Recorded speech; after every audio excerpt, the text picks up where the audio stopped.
Thank you so much, sir. Now I request Anurag Sharma, sir, Assistant Professor, Department of Law, to welcome our key speaker, Advocate Shri Prem Singh Bhadauria, sir, Chairman, MP, State Bar Council, with a Tulsi plant.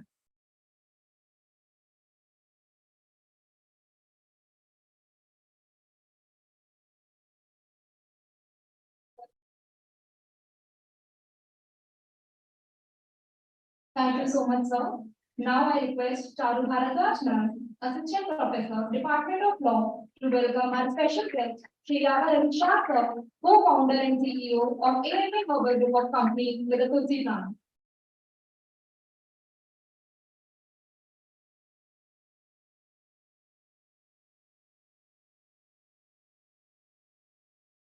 Thank you so much, ma'am.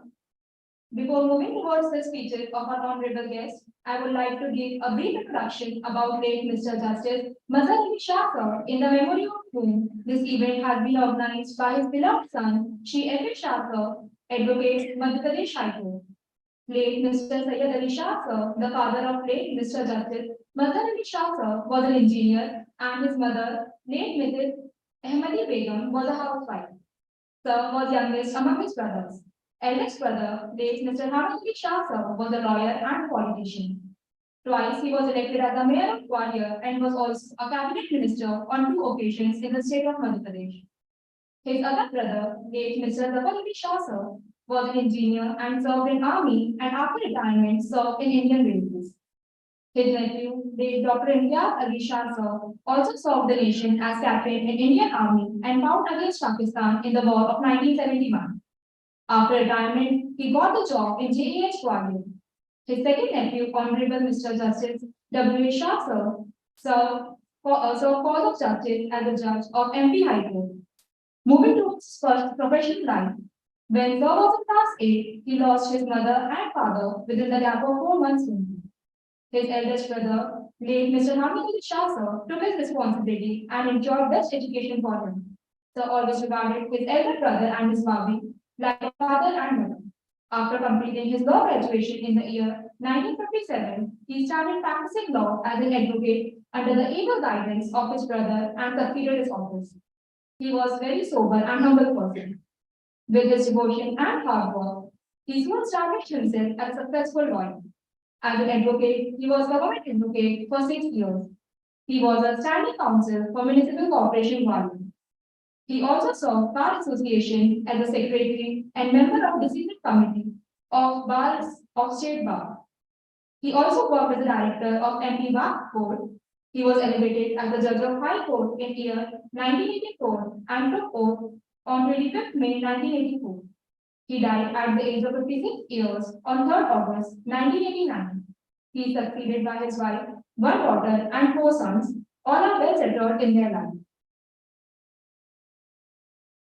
Now, with this, I would request Professor Dr. Nishant Joshi, sir, Director, PIMR Gwalior, to extend his welcome to the dignitary.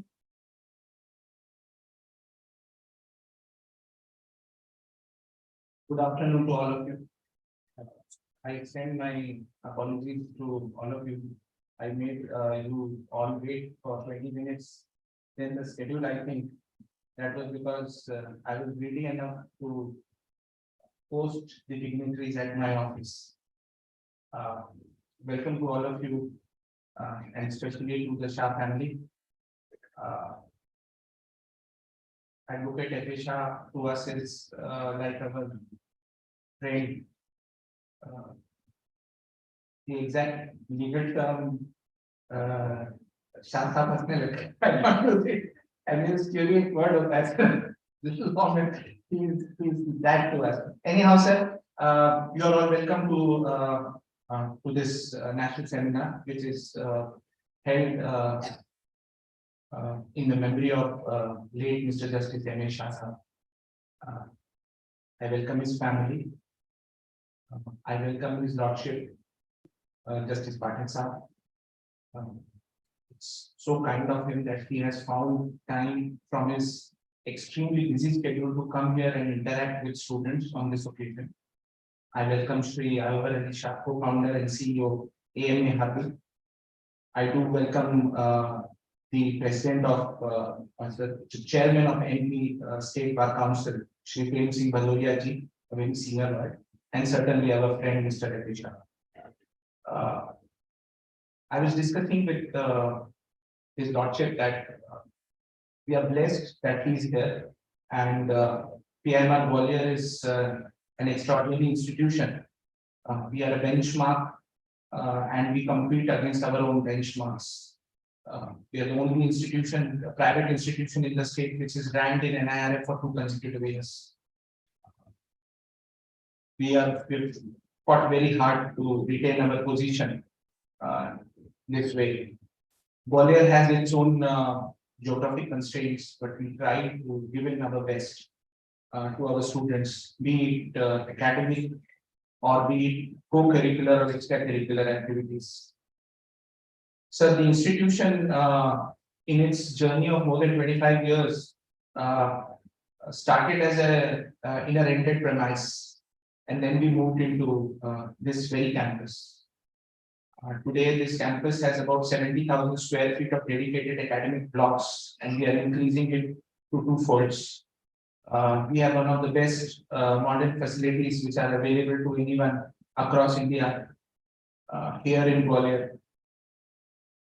We have all necessary facilities for students to groom themselves, nurture themselves, and become professional. Early in our journey, we were more of a management institution, but then slowly we diverged into the area of commerce, computer applications, and then very recently into law. When we diverged ourselves in law, we had our experiences from our Indore campus. So both the campuses share the same name. The Indore campus and the Gwalior campus have the same name because the DNA remains the same. And over the years, the Gwalior campus has also progressed. Today, more than 500 law aspirants are with us. And we think that in the next 2 to 3 years, this will also become 2 folds. We have some of the best faculties from across the state here to help our students achieve their dream of becoming a good lawyer. And again, not to mention that we have friends like Mr. Shah, who continuously guides and helps us so that our students achieve what they wish to achieve. We have always received great love and affection from the judiciary also. Whenever our students want any kind of internship, they are given. Whenever they wish to visit the court, they are able to visit the courts. And on behalf of the institution, sir, I do extend my thanks to the Honorable Court via you that they have always helped us and our students in learning the art of legal practice better. I welcome all of you on this auspicious occasion and to wish not to become an impediment in the enlightenment sessions we follow. Thank you so much. Thank you so much, sir.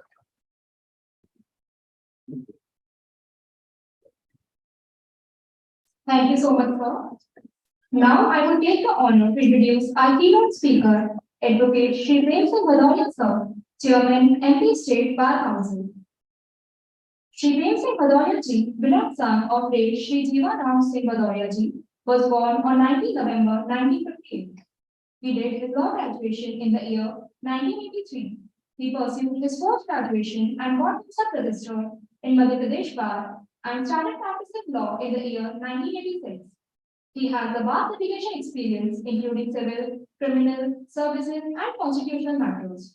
Shri Prem Singh Bhadoria, sir, along with his professional liabilities, always devoted his valuable time and expertise for social services, which is reflected in his membership of numerous social and religious committees and endowments in Gwalior, Chambal region.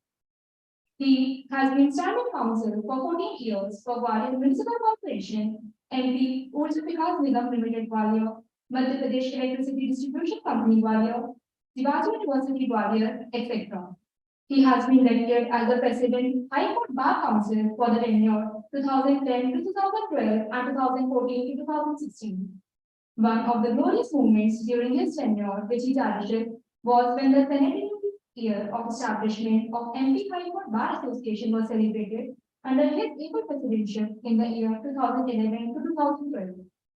Shri Premchand Bhadauria sir has always kind to the academic fraternity and provided his valuable assistance to the law colleges very frequently.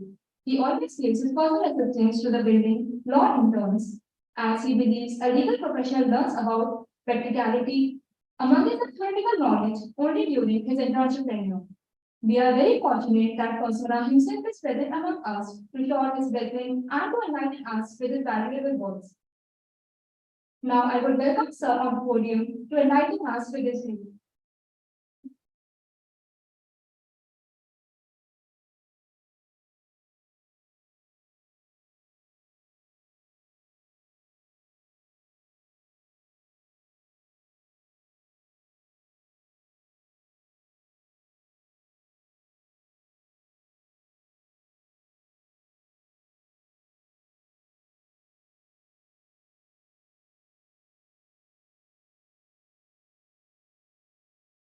मां श्रीपति के चरणों में नमन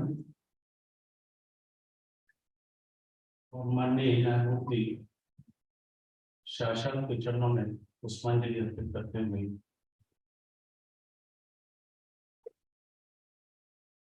आज के इस कार्यक्रम के मुख्य अतिथि माननीय न्यायमूर्ति आनंद पाठक जी, कार्यक्रम के विशिष्ट अतिथि के रूप में उपस्थित माननीय न्यायमूर्ति के शासन के ज्येष्ठ पुत्र यावरी शाह साहब, प्रेस्टीज कॉलेज के डायरेक्टर श्री निशांत जोशी जी,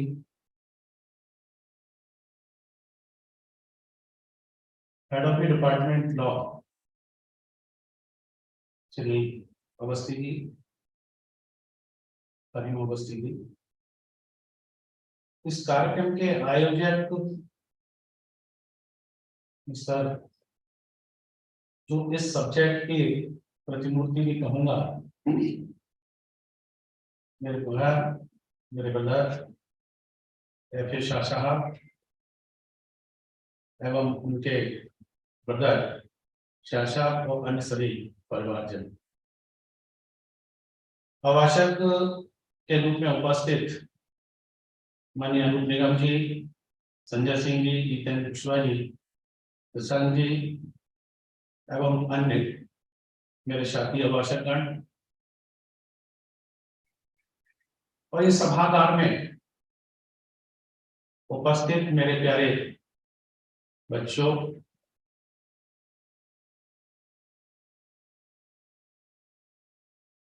आज का इस कार्यक्रम का जो सब्जेक्ट, सेमिनार का जो सब्जेक्ट रखा गया है और जिनकी स्मृति में रखा गया है और जिनके द्वारा आयोजन किया गया है, निश्चित रूप से वो साधुवाद के पात्र हैं, बधाई के पात्र हैं। इस सब्जेक्ट के प्रतिमूर्ति के रूप में यदि कोई नाम मैं शहर में यदि जानता हूं तो वो न्यायमूर्ति मजहर अली शाह साहब और उनका संपूर्ण परिवार। एटीट्यूड किस तरह से होना चाहिए, एप्टीट्यूड तो बहुत सारे लोग अपनी योग्यता धारण कर लेते हैं, किंतु एटीट्यूड किस तरह स्वयं निर्मित करना है, यदि कहीं मैं सीखूं और आप सब लोग यदि सीखें, इस डायस पर बैठे हुए माननीय न्यायमूर्ति पाठक साहब से सीखें, माननीय न्यायमूर्ति शाह साहब के परिवार से सीखें। कितनी भी विषम परिस्थितियां उनके सामने आई, तमाम बड़े बड़े ओहदे पर रहे संपूर्ण परिवार जन। न्यायमूर्ति एम.ए. शाह साहब के साथ तो मुझे उनका सानिध्य प्राप्त नहीं हुआ था, किंतु जब डब्ल्यू.ए. शाह साहब, न्यायमूर्ति डब्ल्यू.ए. शाह साहब, जब मैं वकालत में आया था तो मजिस्ट्रेट के रूप में मैंने उनको यहाँ देखा। उनकी शालीनता, उनका कोर्ट में वर्क करने का एक तरीका, पक्षकार के साथ किस तरह से उनका बिहेवियर, और वो माननीय न्यायमूर्ति तक उनका सफर रहा, इस सब के बावजूद भी उनके एटीट्यूड में किसी भी प्रकार का कोई अंतर मैंने नहीं देखा। और जब से मैं वकालत में आया हूं और मैंने फैजल भाई को जब से देखा है, चाहे वो छोटे के साथ हो, बड़े के साथ हो, माननीय न्यायालय के सामने हो, कभी भी अपने एटीट्यूड तो ऐसे सजो के रखा हुआ है, और इससे ऐसा प्रतीत होता है और एक सीख लेना चाहिए हमको, आपको सबको, कि ऐसे परिवार जो बड़े बड़े ओहदे पर रहे, उस सब के बावजूद भी आज हमारे इस मंच पर शाह साहब के बड़े पुत्र के रूप में जावर सिंह साहब बैठे हैं। देश के बहुत बड़े उद्योगपति, विदेशों में भी उनको तमाम पुरस्कार अर्जित किए गए हैं मिलकर, किंतु आज उनके एटीट्यूड में आप देखिए, उनके सलीके में देखिए, उनके बात करने के तरीके में देखिए, कहीं भी ऐसा नजर नहीं आता, ऐसा भी कहीं कुछ भी होता कि कहीं एटीट्यूड का दूसरा रूप जो उसको मैं यदि कहूँ अवगुण कभी है, तो कहीं आपको कोई कमी दिखेगी नहीं, सारे के सारे गुण ही दिखेंगे, सद्गुण दिखेंगे। ऐसे डाइस पे अगर सिंह साहब भी बैठे, आपके इंस्टीट्यूशन के डायरेक्टर साहब के संबंध में मुझे थोड़ी सी जानकारी मिली थी, और आज जब मैंने भेंट हुई तो निश्चित रूप से मैंने पाया कि जिस इंस्टीट्यूशन के डायरेक्टर हैं, उस सब्जेक्ट पे जो आज परिचर्चा होनी है, निश्चित रूप से सही परिचर्चा सही व्यक्ति के नेतृत्व में होगी। आप लोग सौभाग्यशाली कि ऐसे लॉ के हेड ऑफ डिपार्टमेंट और तमाम प्राध्यापक यहाँ जो मौजूद हैं, जिनसे काफी लोगों से मैं परिचित रहा हूं, उन सबका भी जो व्यवहार है निश्चित रूप से सराहनीय है। जहां माननीय न्यायमूर्ति पाठक साहब हों और सब्जेक्ट कैसा भी, जितना पाठक साहब को लोग सुनने जब बैठते हैं तो ऐसा लगता है कि पाठक साहब बोलते जाए और हम सुनते जाए, सब्जेक्ट कोई भी। और आज मैं और आप सौभाग्यशाली हैं कि पाठक साहब को मुख्य अतिथि के रूप में इस सब्जेक्ट पे ये यहाँ उपस्थित हैं और हम सबको उनका सानिध्य प्राप्त है।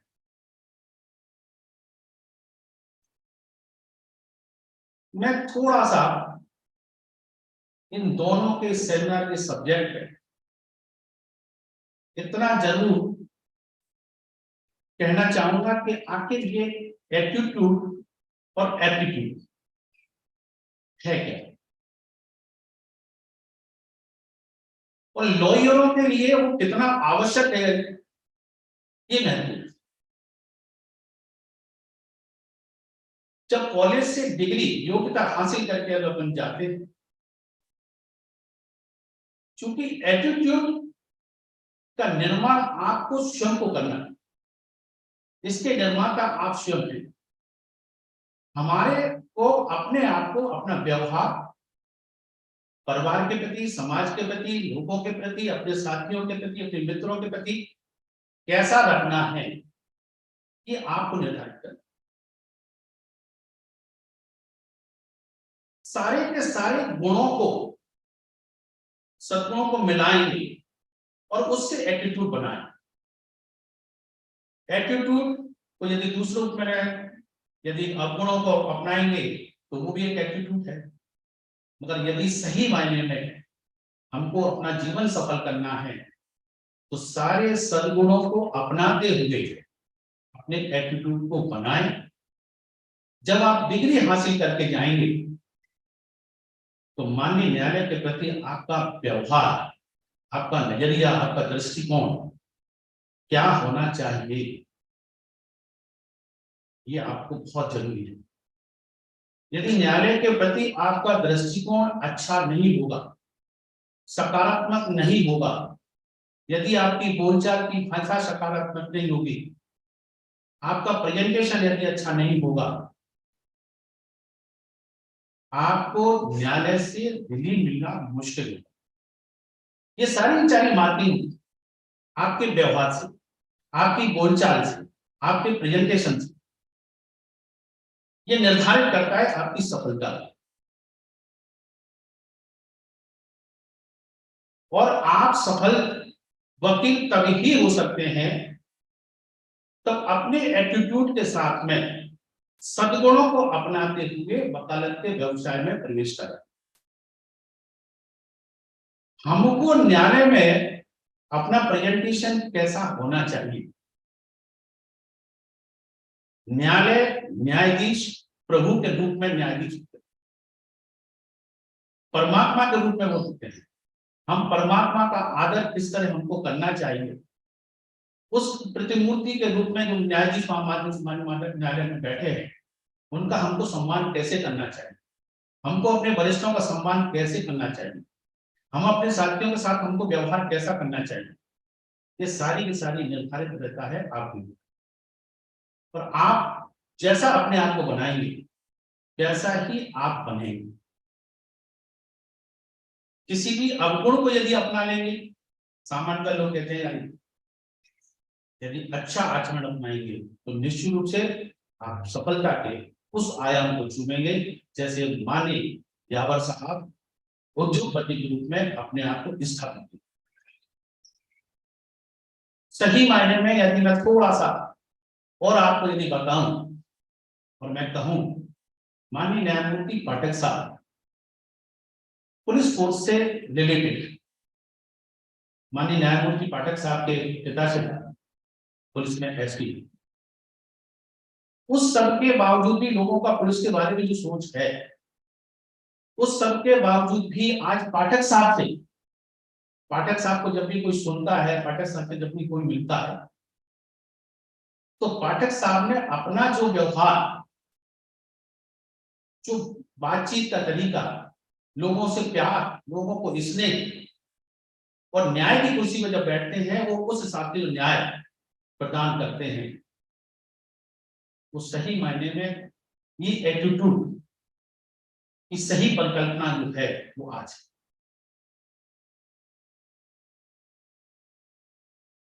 हमको वो छोटा हो या बड़ा या समकक्ष, हमको अपने व्यवहार कैसा बनाना है, उसके साथ हमको व्यवहार कैसा रखना है, ये हमारे ऊपर निर्धारित करता है। यदि आपका एटीट्यूड अच्छा होगा तो निश्चित रूप से आप अपनी सफलता की चरम सीमा, जो आप सोचते हैं वहां तक आप पहुंचेंगे। यदि आपने किसी भी एटीट्यूड के आधार पर किसी अवगुण को अपना लिया तो आप निश्चित रूप से मान के चलिए कि ना तो आप समाज में, ना आप व्यवसाय में और ना कहीं और परिवार तक में आप किसी भी प्रकार से अपने को सक्षम नहीं पाएंगे। आप सक्षम तभी होंगे तब आप सद्गुणों का अपनाते हुए अपना स्थान बनाएंगे और अपना एटीट्यूड, एटीट्यूड यदि आपका अच्छा होगा तो एटीट्यूड के आधार पर सफलता प्राप्त कर सकते हैं और योग्यता भी प्राप्त करते हैं, एप्टीट्यूड भी आपको मिलेगा। यदि एटीट्यूड आपका अच्छा नहीं होगा तो आपके पास योग्यता चाहिए कि नहीं हो, वो कहीं ना कहीं वो सफलता प्राप्त कराने में आपको बाधा उत्पन्न। मैं ज्यादा कुछ, क्योंकि माननीय न्यायमूर्ति पाठक साहब को आपको सबको सुनना है, मैं आप लोगों का ज्यादा समय नहीं लूंगा। इस कार्यक्रम के समस्त आयोजकों का और प्रेस्टीज कॉलेज के संपूर्ण परिवार प्राध्यापक बनकर अब हम विशेष रूप से समस्त सह परिवार का मैं आभारी हूँ। हृदय की गहराइयों से उनको साधुवाद देता हूँ कि इस ज्ञान मंदिर में मुझे आमंत्रित किया और यहाँ मुझे आप लोगों के समक्ष कुछ कहने का अवसर आप लोगों ने सबने दिया। इस बात के लिए मैं आप सभी का हृदय की गहराइयों से आपके प्रति कृतज्ञता व्यक्त करता हूँ। बहुत बहुत धन्यवाद। जय हिंद, जय Bharat.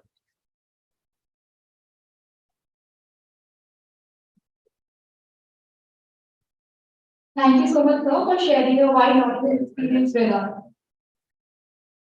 Now moving ahead, I will take honor to introduce our special guest, Shri Yavar Shah, sir, co-founder and CEO of AMA Herbal Group of Companies. Sir is an accomplished business leader with extensive experience in international business development, startups, and turnarounds. He has successfully taken AMA Herbals to become world leaders in natural dyes in textile industry. His unique and admirable style of leadership, combined with his short focus on sustainability, health and development, and experience, has helped AMA Herbal grow and be a recognized house for sustainable products all around the world. Today, AMA Herbal is the world leader in natural textile dyes and only company successful in commercialization of active form of natural dyes formulation. Sir has also represented on ISO TC38 panel as expert since 2015 and represented India at Lyon, France 2015, San Diego, USA in 2017, Ponzano, Italy in 2019, and Virtual Web Meeting in 2021 as group leader for making the international standards under ISO TC38. He is on the panel of Bureau of Indian Standards, BIS, Government of India. He is also a convener and group leader and national landmark, the BIS, Government of India. Along with this, he is a vice chairman, Indian Industrial Association, IIA, Lucknow, and a vice president, Pradashia Ayurvedic Drug Manufacturers Association. He is also the executive member at CII Lucknow. When it comes to his awards, Sir has received a great number of awards. Few among those are: he received Green Industry Award from Chief Minister of UP in 2016.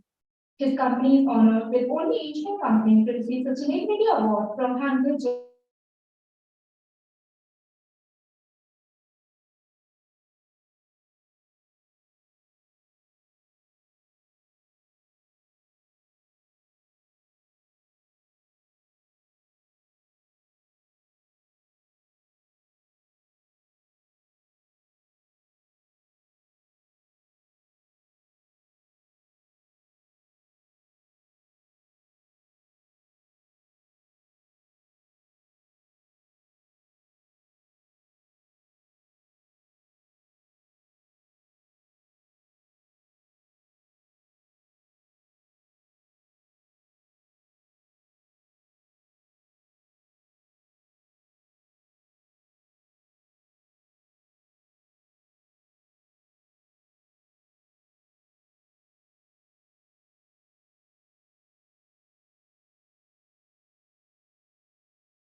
But in my lifespan, in my career of 32 years, this is the first time that I'm going to talk about my dad, my beloved father, Honorable Mr. Justice Mazhar Ali Shah. Indeed, it's a great feeling. It's altogether a different feeling when you're speaking about your own dad, your own house, and in front of the people from the house. And the entire full house, which belongs to the same faculty to which my dad belongs. So in this situation, you can very well understand the kind of a person he was, as was introduced by the young lady. But I can tell you, the things that you put on the paper are just glimpses of what you could do, maximum. When you live in the family, it's altogether a different story. He was a person who was not just a father, not just a judge, but a university of character, morale, and the attitude that he had in it. I'm getting many incidences, but few of them I would like to discuss with you here, which will let you know that what kind of a person was he. As you all know that he was elevated in the High Court of Jammu and Kashmir in the year 1984. We all were students. I was in 11th standard. I did my 12th from Jammu, and then I was pursuing first year of BSc. I was trying to be in an engineering college, but was not getting through. There are so many examinations and so many things that happens, and the most of it was that I was studying in the board of Jammu and Kashmir, and Jammu and Kashmir board was having just 2 seats for non-state subject person. Because as you know, the Article 370 was prevailing over there at that time. I don't know what is there at this time, but at that time, there was only one engineering college in Srinagar, that was IISc Srinagar. And that had only 2 seats for non-resident Jammu and Kashmir students, that is called non-state subject there. Justice Adarsh Sen Anand, who happened to be the Chief Justice of Jammu and Kashmir High Court, who became Chief Justice of India also later, was a good friend of my dad, a neighbor, a great guy, and a great person. He always used to tell my dad that if you want, we can talk to Dr. Farooq Abdullah about it, and it will be very easy to get 1 seat for your son in the engineering college. It's just like peanut. I remember this conversation between these two. Then he said, no. आप रहने दीजिए भाई साहब, मैं देख लूंगा, आप उसको परेशान नहीं कीजिए, इनको करना है तो इन्हें आपको ही आगे बढ़ना पड़ेगा. And then one day, my mom and we sat together with the dad and said, what stops you? It's such a small thing, you just have to say, please do it, and it will be done. And we will be here in Srinagar, otherwise you have to go somewhere else and study somewhere else and do something else. Then he told just the golden words that I remember still. He said that he is on an executive post. We will say and he will honor, I'm sure. But then he will expect the same kind of a response from me as a favor somewhere, at any place it may be. And when I will favor him as a judge, I will not be doing the right judgment. Sorry, I can't do that.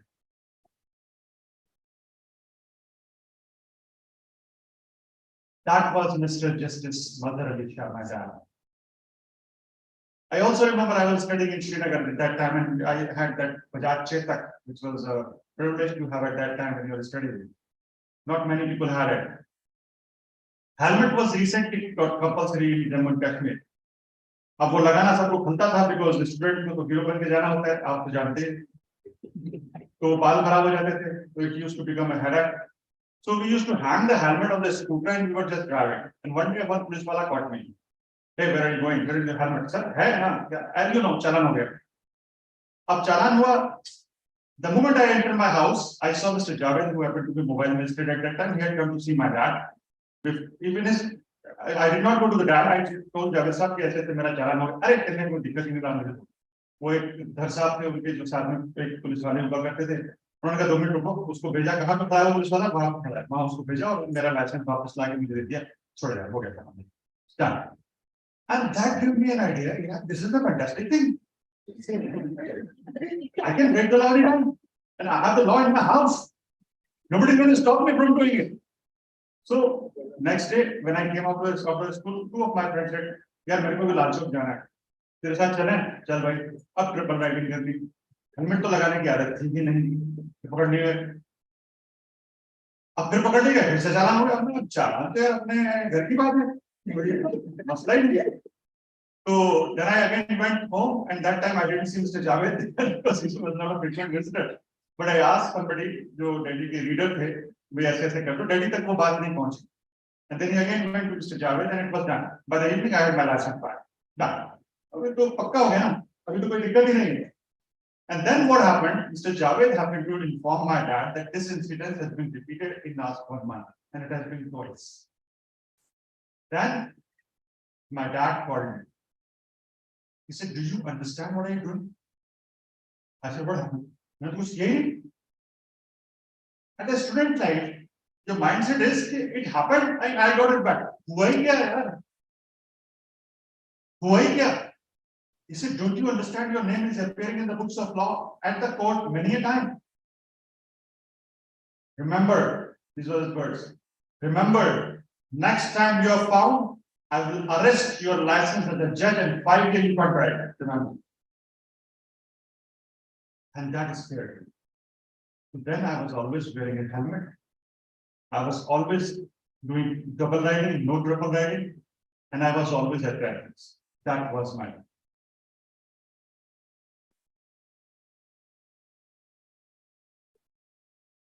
Unfortunately, we lost him in 1989. Very early age. I was in just first year of my engineering college. Result hadn't come.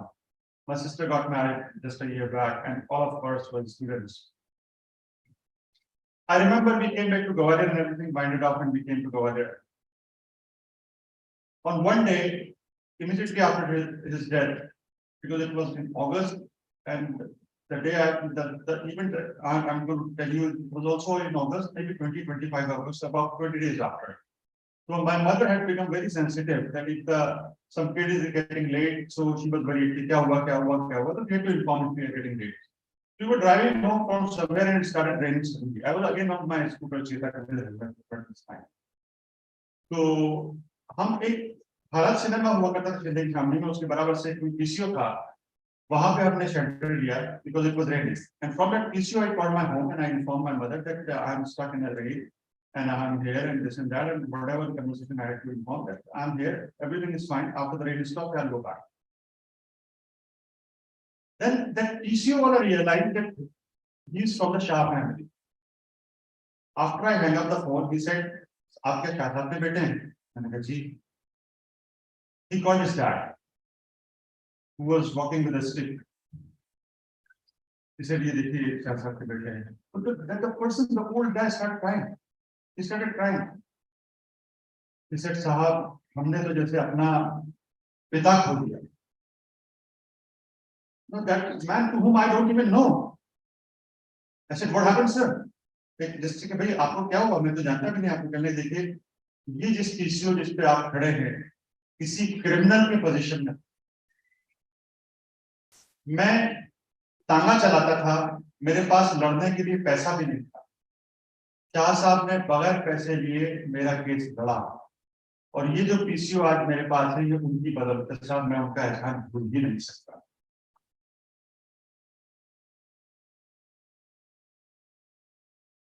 You won't believe that touched me so deep, and I started crying. That was my dad.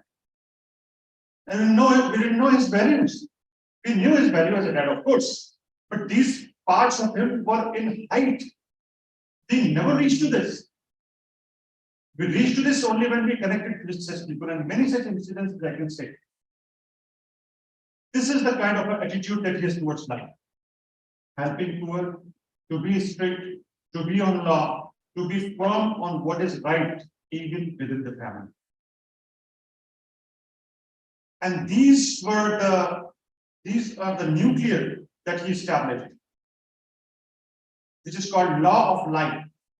And when the law of life as a nuclear is strong, the orbits that you create are of the similar strength, similar aptitude, and similar attitude.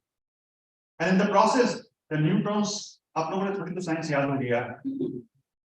Electron, proton, neutron तो याद होगा ना, orbits तो याद हो गया. मैं उस जुबान में चला गया because I come from a science background. I'm so sorry for that. I don't know much about law, but I know about that subject. I'm just trying to convince you what I'm trying to say. So the electron that rotates they form relation with a similar kind of matter, form a new matter, which is called hybridization. So the character of electrons connect with the similar character of electrons, which is from outside. So when they connect, you establish a network of a people which are like you, which are like your HG. And that's exactly what we have seen with our dad. And when that nuclear breaks, it establishes multiple nuclears within you, which is a family. And which is as we all standing here. And this is such a great moment. All 5 of us, हम सारे भाई बहन यहाँ मौजूद हैं। उनकी सीख से जो मिला, मैं कतई हमारी तारीफ करने नहीं जा रहा या कुछ नहीं, मैं सिर्फ ये बताना चाह रहा हूँ कि when you have a strong nuclear and the guidance and the character like Justice Mazhar Ali Shah, what you gain in the family. I am standing before you, a small business that I run. It is with my brother-in-law, Mr. Masood Zaidi, who is here. He is from an established business family. मेरे खानदान में किसी ने business नहीं किया था. It was only him who pulled me, and then we started off this business. And my younger brother Ashar is also with me in the business. So we are doing this together. Apart from this, we also do a lot of charitable work. We have an extension called IR Charitable Foundation. And that extension does help in medical camps and medical facilities. We have a clinic at the back of our factory where we attend maybe 40, 50, 60 patients whosoever comes on a daily basis. It's a free for all those patients whose annual income is less than 70,000 rupees a year. And after he has come, the required medication will be given, and then there is an investigation whether he's saying whatever he's saying is correct or not. If it is found to be correct, it is ours. It may be an open heart surgery, it may be a cancer patient, it may be whatever. From our own pocket or with some government facility, we facilitate him with all the medical things. And we have more than 600-700 files, which are like people from blood pressure, sugar, neuro, which the medicines which have to go for life, they are continuing. Then we also do education support, and we have about 158 people registered with us. This is what AMA is doing. And then I have my sister who is sitting here. She runs a school in a place called Shandiamo, which is near to Lucknow. She takes care of the girl child. And girl child in a school who are coming after the government schools, she is giving them after school coachings. She's also doing skill development work where they're learning the stitching, computer, and many other things. And we also provide them certificates from the skill development by the government of India, where then they can get jobs. She also facilitated them with a lot of work during the pandemic period. Mask was knitted, mask was stitched, and fabrics were provided to them. They were paid for the making of masks, and masks were distributed among the villages. That's what she was doing. Younger to her, Dr. Kausar. Dr. Kausar happened to be director at Max Group of Hospital in Delhi at this time. Prominent leader in the hospital capacities. If you talk of Northern India, he's probably one of the best, as they've done. Has written books, and he's also coaching many people for the management nowadays, as I know about him. This is about the professional. But what I also know about him, there were many such patients who were poor, who were needy, who were such to whom nobody was helping at the time of pandemic, before pandemic, and after pandemic. But he stands with them. He stands them as a single soul to support them to get the proper medications even without a penny of payment. And he saved several lives that I read about him. He never tells us. Then I learned from the connection that he had. Then I have Qasim Ali Shah. You know him very well. There would be several poor people because in the beginning he used to give advices and fight for the people without even charging. अरे वो तो मेरे पड़ोस के हैं, वो तो हमारे, वो कहाँ से पैसे देगा यार, मैं उसके लिए क्या करूँ? Then we used to push him, at least charge something. That's your profession, come on. So it's not 100% of the people that he's working for and he's charging. Then after there are several supports to the neighbors in education, in their needs, whatever, what he's doing that I'm aware. The youngest of us, Arshad. It's a situation that I'm telling you about. These things are not required to be revealed. Within the family, there are people who need medication, they are not supported. They cannot ask anybody, they are white collar people. He supports them from within the family. Even if they are elder, we want to support them. But as they are elder, we can't. Then he use us. कि यार तुम अपने नाम से दे दो, तुमको मैं दे दूंगी. So we are doing nothing. By mentioning, I mean to say we are doing nothing, but we are just trying to take forward the legacy that Justice Mother Alisha left for us.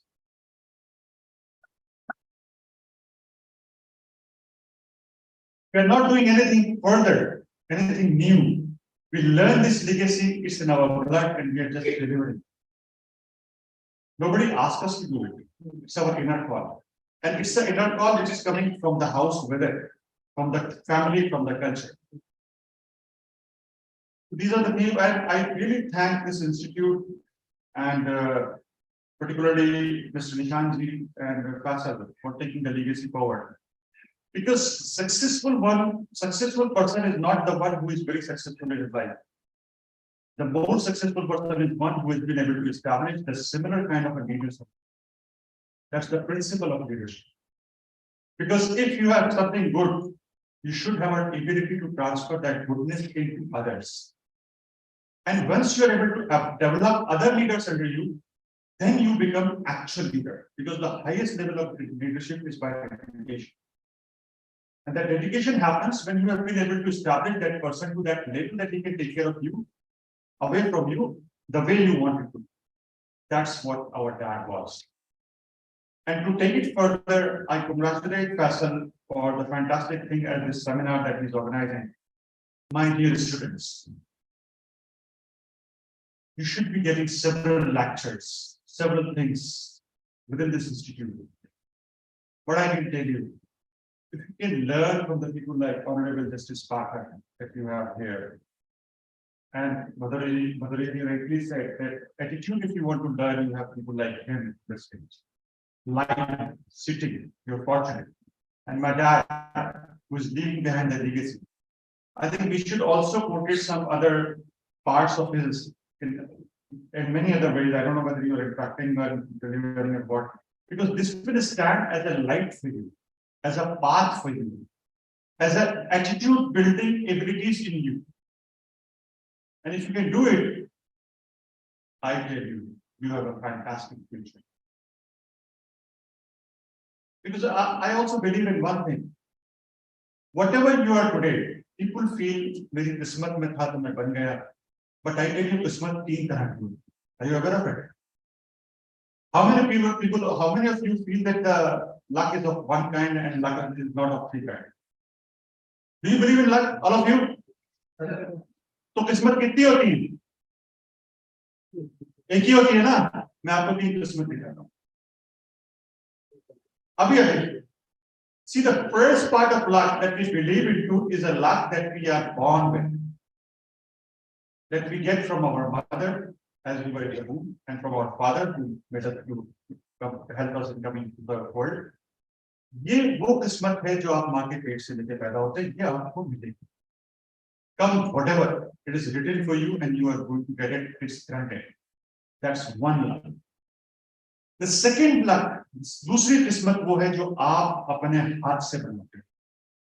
और वो किस्मत वो है कि जब आप मेहनत करते हो, जब आप स्टडीज करते हो, जब आप अपने आप को डेडिकेटली किसी काम में जुझारूपन के साथ लगा देते हो, and you establish yourself so much कि वो एक शेर है ना, ये भी मुझे याद है, ये शेर अचानक से याद आया कि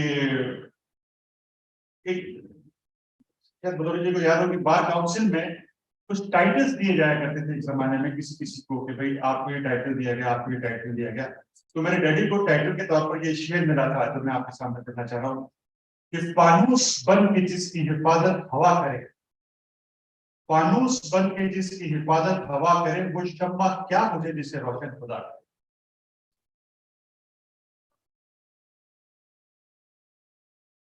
अपनी हिफाजत की तैयारी उस एटीट्यूड से, उस प्रक्रिया मेरे डैडी को किसी ने दिया था एक टाइटल एक वक्त पे, because that was a time that a lot of things were happening around him when he would become a government advocate, and a lot of things were talked about, but he was dedicated to work. I remember to have seen more than 100 cases on the one in one day with him, and he was having no tiredness. He was attending everything with a passion and doing everything, and it was like as a government cases and as a corporation cases or whatever.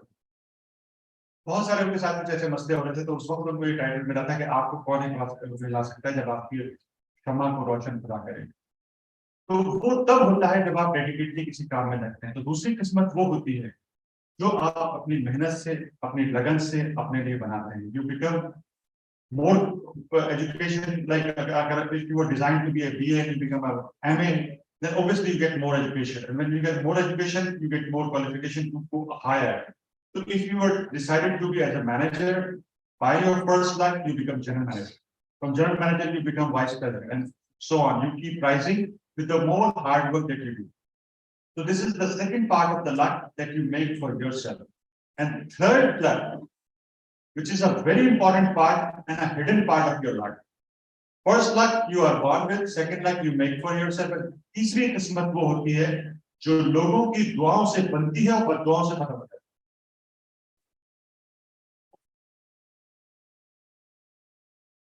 And anybody who want to grow in his career, उसे इन तीनों किस्मतों पे नजर रखना चाहिए। आप पैदा हुए, मेरी किस्मत में नहीं था, मैं पास नहीं हो पाया। भाई पढ़ाई की होती तो पास होते ना यार। मेरी किस्मत में नहीं था, ये नहीं हो पाया। भाई तुमने मेहनत की होती तो तुम पा पाते ना। Because when you are fully prepared, when you are fully ready for anything, मैं आपको एक और किस्सा सुनाता हूँ। मैं taking too long, just no in 5 minute. मैं 1998 की बात बता रहा हूँ। अमेरिकन वीजा बड़ा मुश्किल था उस समय। मुझे बिजनेस विजिट के लिए अमेरिकन वीजा लेने जाना था। एंड मैं अपने किताब सब कागज आगज सब लेके गया और बहुत अच्छे से प्रिपेयर करके गया था। और एक्चुअली जिस दिन जाना था उसके एक दिन पहले मैं उसमें अपियर हो गया था और मेरे पास सारे पेपर्स की फोटोकॉपी थी। मुझे यही पता था इंजीनियर ले जाना, बट मेरा पर्पस सही था। मैं कहीं किसी हल्की पैंकी में नहीं था। मुझे ये भी पता था कि मुझे बिजनेस के लिए जाना है। मुझे ये भी पता था नहीं के अंदर नुकसान हो जाएगा। मुझे ये भी पता था कि कस्टमर ने जेन्युइनली बुलाया। मुझे ये भी पता था कि मुझे 10 दिन बाद वापस आना है। मुझे ये भी पता था खर्चा मैं खुद करूंगा, जो उनके मेन क्राइटेरिया होते हैं।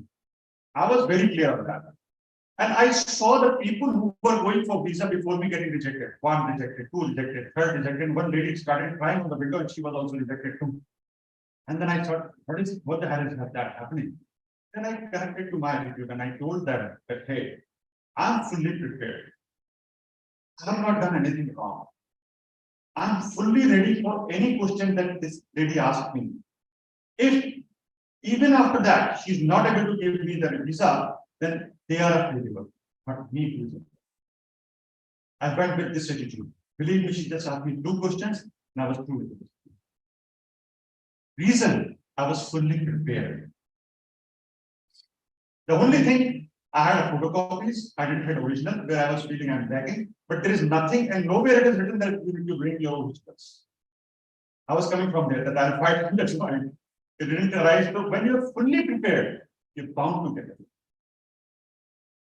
तो दोस्तों, जो किरदार, जो मयार, जो चीजें आपको आपके सामने बैठे टाइस से और जो my dad honourable mister justice mother Ali Shah उसके कैरेक्टर से आज आप बनती हैं, enlighten yourself. Build your nuclear with this attitude. Build those orbits around you that establishes the network that is required for your character, for your career, for your progress, and for your family also. And I'm sure you will get a great success. Thank you so much. Have a wonderful day.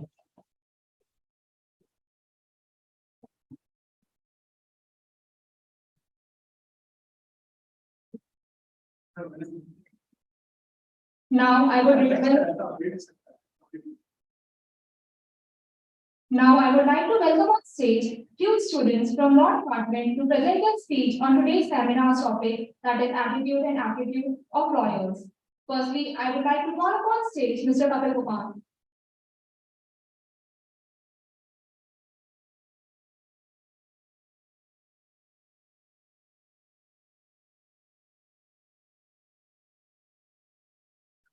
Thank you so much. To all the dignitaries on the dais and off the dais, today I stand before you as a fifth-year law student to share my thoughts on the attitude and aptitude that are essential for lawyers. First, let's talk about attitude. In the legal profession, attitude is everything. As lawyers, we are not just advocates for our clients, but also we are guardians of justice. This responsibility demands a commitment to ethics, integrity, and a deep sense of fairness. Our attitude must be one of unwavering dedications to upholding the law and seeking justice. Even when it's not the easiest path to take, a positive attitude is also crucial while dealing with clients. Empathy and understanding are vital. Clients often come to us during their most challenging times and seeking guidance and support.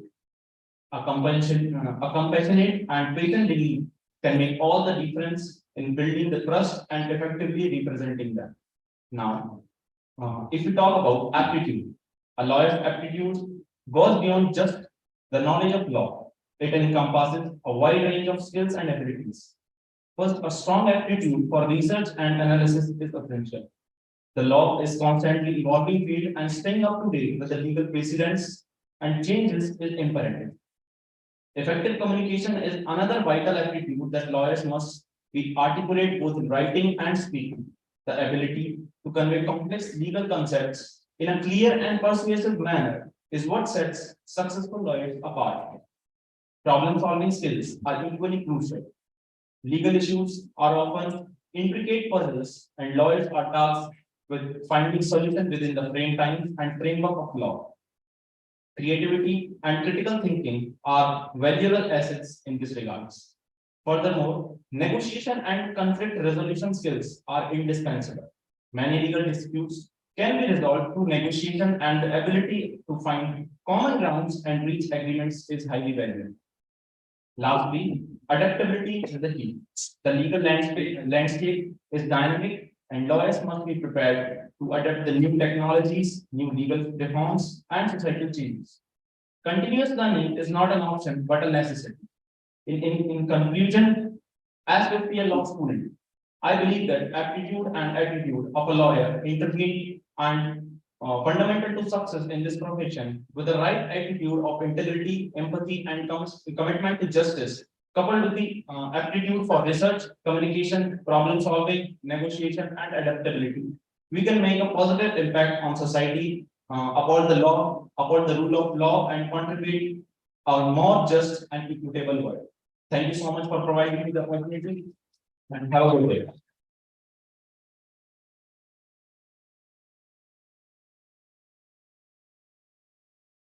Now I will call upon the stage Ms. Vidhi Srivastava.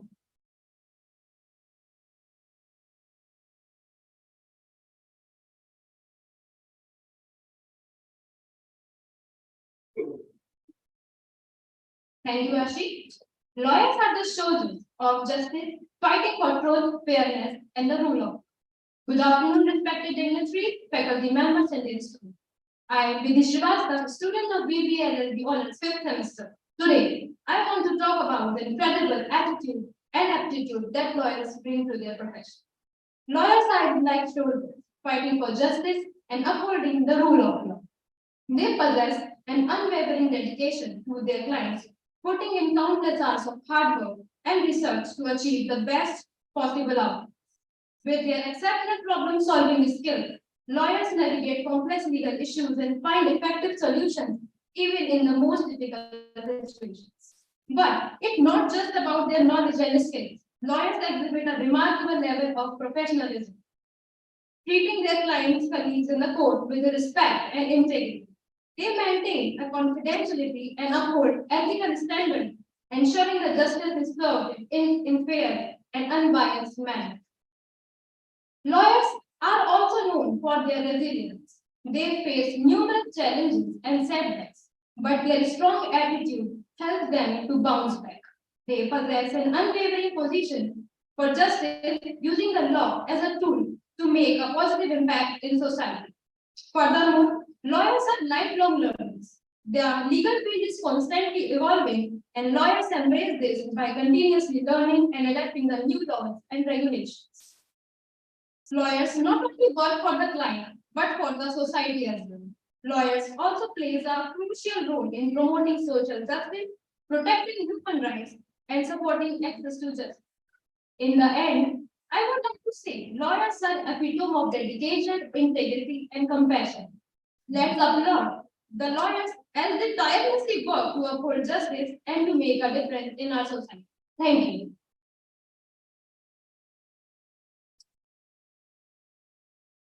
Further, I would call upon the stage Ms. Mahima Maheshwari.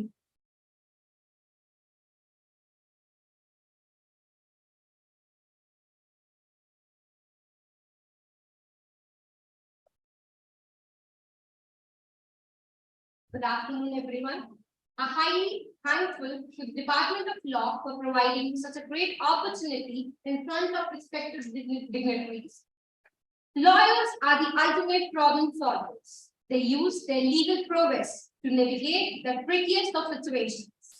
Lawyers play a vital role in our society. They uphold the law and defend the rights of individuals. To do this effectively and efficiently, they must have a strong aptitude for the law as well as the right attitude. A good aptitude for the law requires a strong analytical mind and the ability to think critically. Lawyers have the power to interpret complex legal documents and apply the law to specific situations. They must also be able to research the law and identify the relevant case laws. In addition to aptitude, lawyers also need to have the right attitude. They must be honest, ethical, and professional. They must also be able to communicate efficiently and effectively with their clients and their groups. A lawyer with strong aptitude will be able to quickly and adequately research the law and apply to their clients' cases. They'll also be able to think critically and strategically about the case and develop a strong legal argument. A lawyer with a positive attitude will be more likely to build a strong relationship with their clients. They're more likely to be respectable to the court and their colleagues as well. A lawyer with both strong aptitude and attitude is likely to build a strong relationship with their client and are successful in their career. The symbiotic relationship between aptitude and attitude ensures that lawyers not only possess the requisite skills and ability, but also apply them with integrity and a commitment to justice. Last but not the least, the aptitude and attitude of lawyers are the cornerstones upon which the legal profession is built. Lawyers' aptitude encompassing their legal skills and knowledge, analytical ability, research abilities, and communication skills equips them to competently navigate the complexities of the legal landscape. Meanwhile, the attitude rooted in ethical principles, empathy, and professionalism determines not only the quality of legal service they serve, but also the trust and confidence that clients and society place in them. Thank you, everyone. Have a nice day.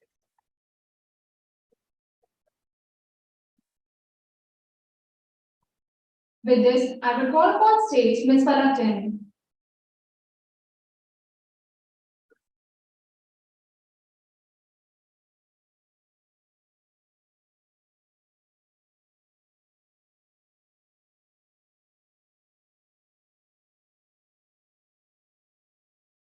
Very good afternoon to all the dignitaries, faculty members, and the students. I am Palak Jain from BCom LLB 7th semester, is here to give this speech on the topic of attitude and aptitude of lawyers. Firstly, it's an honor to be standing here before the esteemed guests, and it's an absolutely delight to stand here. To go ahead, it is an essential and important to us to understand the significance of the attitude and aptitude. Attitude refers to a person's opinion and behavior towards a particular situation and a subject, or reflecting their mindsets and their position.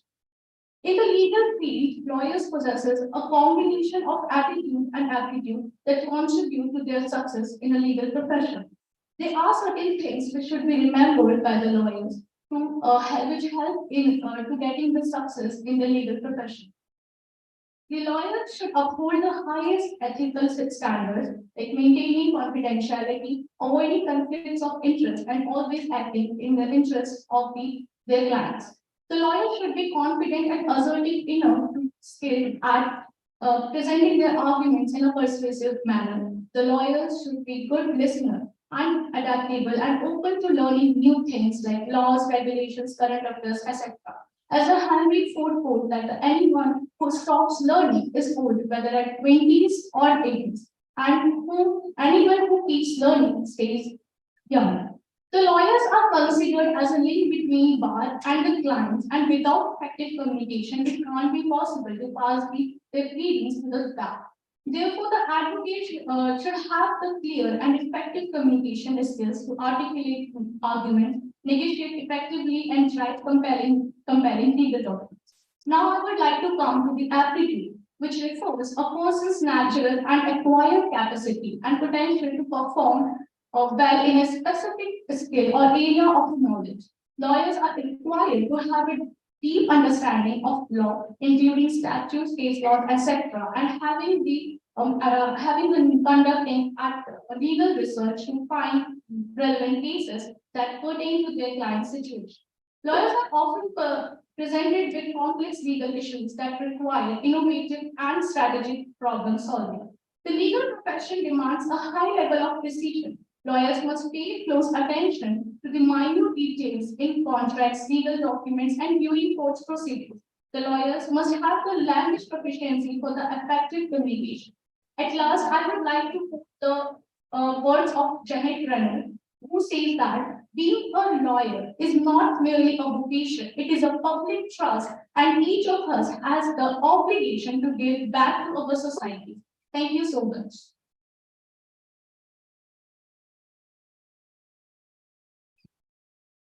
With this, I would request the dignitary on the dais to facilitate our students. I would like to call them on the stage.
I would like to request on stage Assistant Professor Ashish Yadav sir for the facilitation.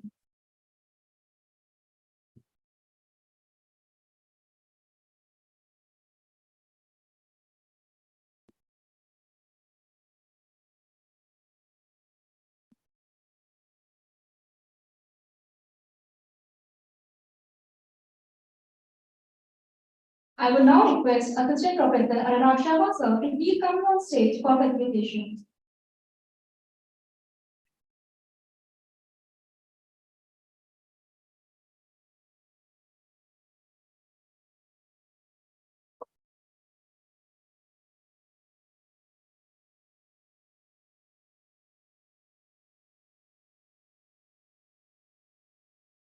Further, I would like to call upon the stage Assistant Professor Charu Bharadwaj ma'am for facilitation.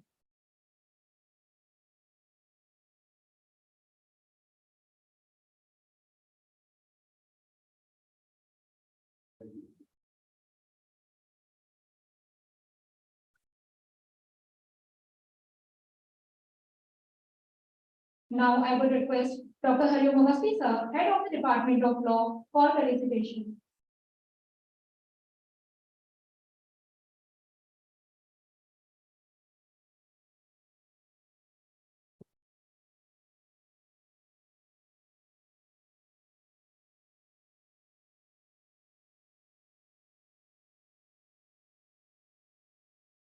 Thank you so much, sir.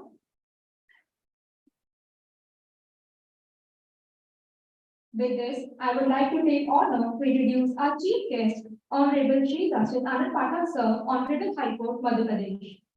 Sir has worked as government advocate in Advocates General Office from year 2005 to 2009. He also appeared regularly as counsel for Western Railway, Indian Railway Catering and Tourism Corporation, Employees Provident Fund, MP Power Transmission Company Limited, Hindustan Liver, ICICI Bank, HDFC Bank, Vigram University, etc. He participated and sat as member in continuous and permanent Lok Adalat as well as in National Lok Adalat for 7 to 8 years. Along with this, he appeared as counsel in some most important public interest litigations where the cause of public at large had been canvassed. He is a recipient of National Life Scholarship in graduation and a meritorious student in MA History. Sir undertook private pilot license from Flying Club on scholarship. He is a team sports person and participated in cricket, national level, hockey and volleyball, state level and college level respectively. Sir has also been a secretary of High Court Bar Association Indore for session 2010-2011, which was the whole year of High Court Bar Indore. Now I would request our esteemed chief guest to enlighten us with this speech.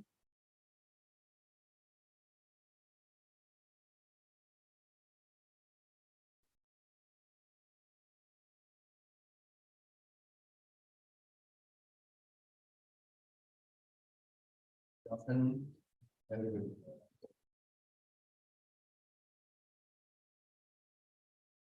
Shri Prem Singh Bhagaria, Chairman, State Bar Council of Madhya Pradesh.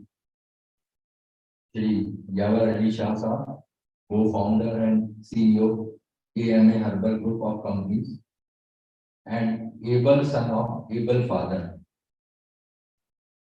Being son of late Honorable Justice M.A. Shah Sahab, in his memory, we are collected here and this national seminar is being held.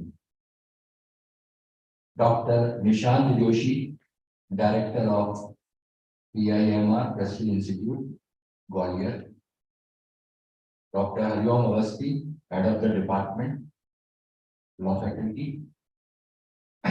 Shri F.A. Shah, Advocate, Convener of this program, and respected member of the bar. Family members of Shah family who are collected here and now having an occasion to have a family get together because of their late father. Members of bar who are present here, teaching faculties, students and budding lawyers of PIMR. First of all, I want to extend my thanks to the Shah family as well as to Prestige Institute for giving me invitation and an occasion to interact with budding lawyers, budding judges, and budding legal professionals. I am thankful that I have given this chance in memory of a very great soul, because it's very not easy, but it's not that difficult to be a judge. But it's very difficult to be a judge when judged by others. If we are hearing this about his greatness, how a man from Gwalior rose to the occasion and spread his fragrance of character even at Jammu and Kashmir. So this is the aptitude. You can learn attitude as well as aptitude from observing such life sketch, such going through the life and sketch of such person. This is a living example, or you can say an open book for all students to learn from such great personality. So I am thankful to Shah family and to Prestige Institute for calling me and giving me this opportunity. Late Justice Shah was a great man. We heard about this. He had a very small tenure. At the age of 50, he was elevated, so he had complete 12 years. But unfortunately, he could not complete his tenure. Otherwise, things would have been different. We would be hearing some more exemplary examples because of his conduct, because of his judgments, and because of his journey of life. Attitude and aptitude of a lawyer. Here I would little bit expand the scope, lawyer as well as judges also. Because genus is law students, genus is law professionals, law graduates, and lawyers and judges, they are species, class within the class. Some students become lawyers, some become professionals in some companies, some become judges out of that pool of law professionals. Some become civil judges, some become sessions judges, and some become high court judges. So, common pool is law professionals or law graduates. So, and we can discuss. They are having very symbiotic relationship. As one of the candidates, one of the students has mentioned this fact. Attitude and aptitude, they are very symbiotically connected with each other. One must remember that a student or a law graduate must have aptitude for law and attitude for learning.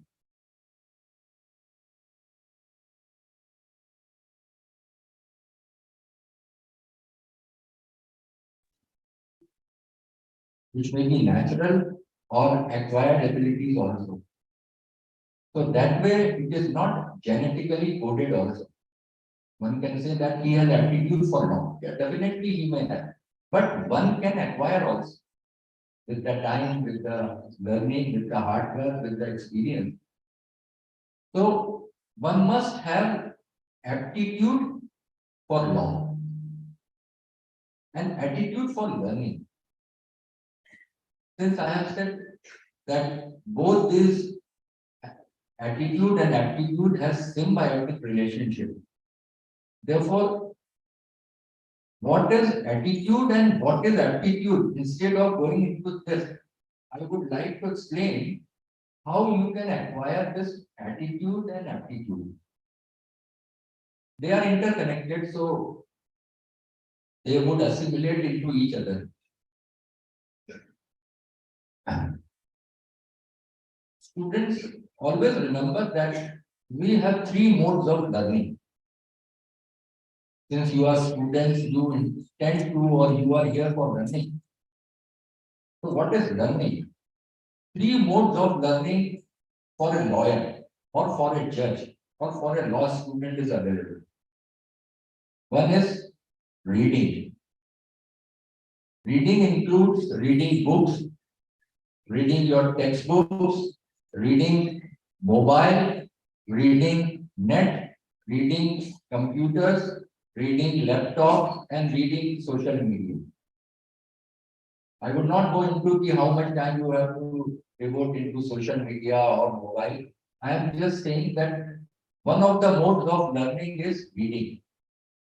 Preferably if you read books or if you read good articles, if you read biographies, autobiographies of lawyers, judges, then you will be benefited. So this is one reading. This enhances aptitude and attitude both. First is reading. Second is traveling. More you travel, more you learn. As everybody says, you must be learning different theories that lawyers are social engineers. Law is social engineering. So when lawyers are social engineers, it does not mean they have to construct something in society. They have to take from the society what type of society we have and what type of society we intend to make it. So another is traveling. The more extensively you travel, it does not mean you traveling from Gwalior, you are going to Bombay, taking flight or taking train, and just you are sleeping and you are not observing anything. You have to observe. You must be a keen observer. You must know which place you are heading to, what is the culture of that place, what is the cuisine of that place, what are the other traits of characteristic traits of that area. You must learn something. Then you are social engineer. So another is traveling. Third is interaction. Interaction does not mean that after classroom is over, you are trying to take out some faults of your colleagues or your teachers. Interaction is meaningful interaction. You try to learn what the teacher has said in the class or what others say about some subject, some topic.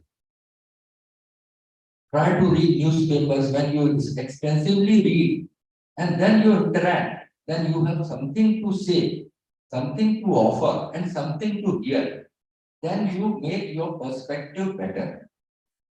So this is the three modes available to you: reading, traveling, and interacting.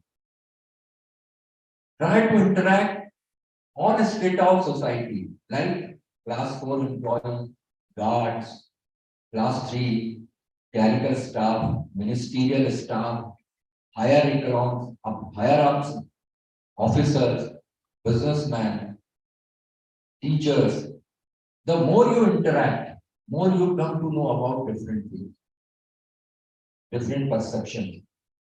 So lawyers, because it's an intellectual exercise whole day. Either you are arguing the case or you are hearing an argument as judge. So unless you hear patiently your client, or unless in a corporate world, if you are unless you patiently go through the brief or the written submission, you cannot formulate your opinion because it's an intellectual exercise.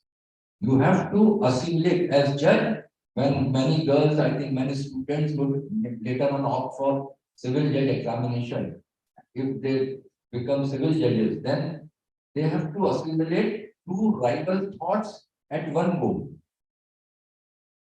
You have to churn it, you have to give due appreciation to the arguments, fit the legal position into it, and then deliver a judgment.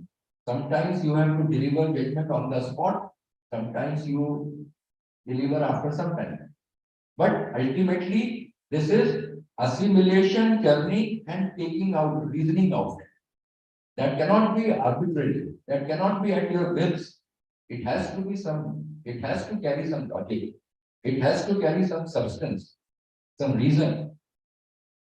Therefore, unless you read, unless you travel, unless you interact, because law is a very dynamic subject. So therefore, your attitude for learning is to learn life. Law will automatically follow. Always try to learn life. And how you will learn life? You will learn through reading, through traveling, through interacting. Then you will apply that law in a particular framework. I remember one Sanskrit shlok of Acharya Brahaspati, which I consider always one of the bottom lines of justice.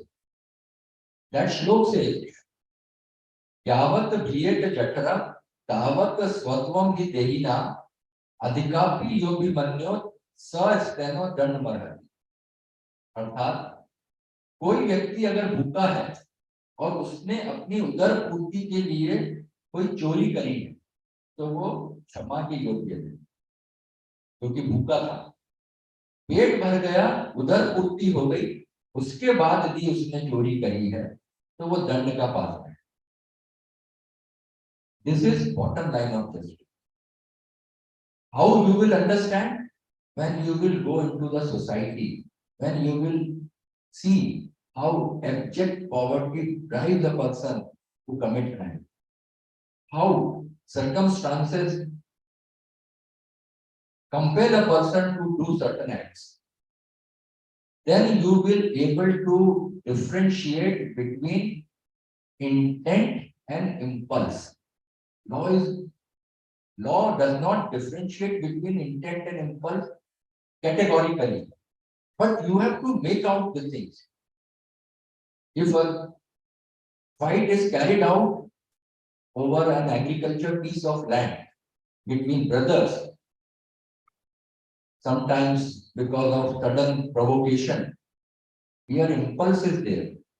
Sometimes a cold-blooded murder is carried out, that is intent. So you have to make distinction between intent and impulse. How you will make? When your attitude for learning persuades you to go through reading, go through traveling, go through interaction, observing the social conditions of your vicinity. Gwalior has a very different climatic, different geographical, different other aspects. Its landscape of mind are different than Indore. Indore has a very different problems. So unless you observe, unless you acclimatize yourself with the particular traits of society, you may not able to comprehend the legal provisions better as lawyers or as judges. So to develop this attitude, you have to be very particular about physical fitness, mental fitness, emotional fitness, and spiritual fitness. Physical fitness, because you are going to become lawyers. Law is a very tough. It is called law is a very jealous mistress. It takes you out everything. You have to work hard at least for 12 hours, if not more. So you have to be physically fit. You have to be a person of endurance so that you can sit in the office for hours together and sit in the court for hours together.